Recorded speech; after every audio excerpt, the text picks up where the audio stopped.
Las incorporaciones y novedades del currículum de ese bachillerato nacen del consenso y de la voluntad de garantizar una educación de calidad. Se amplía el peso de las materias troncales por la importancia de dichas materias para la formación básica del alumnado y para la adquisición de competencias clave. Así, se incrementa su horario de biología y geología, física y química, geografía e historia y primera lengua extranjera. El proyecto hace, además, una apuesta clara y decidida por el plurilingüismo. Este aumento de horas en asignaturas troncales corresponde y responde a criterios pedagógicos y se compensa con la reducción, por ejemplo, en religión.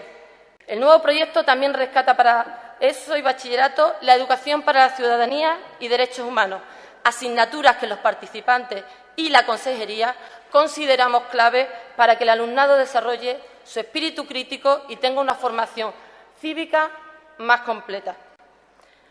Vuelve a tener carácter obligatorio la historia de la filosofía en segundo de bachillerato. Se le devuelve a la filosofía el peso que nunca debió perder. Este proyecto reordena de forma muy necesaria el desajuste que se ha producido este año con las asignaturas troncales y obligatorias, esenciales para el desarrollo personal y curricular de nuestros alumnos y alumnas.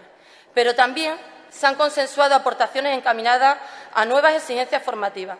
Le pongo algunos ejemplos. Se le da continuidad a la educación física a través de la asignatura Actividad Física, Deporte y Ocio Activo. Y se incorpora al currículum una nueva materia relacionada con la investigación científica denominada Proyecto de Investigación.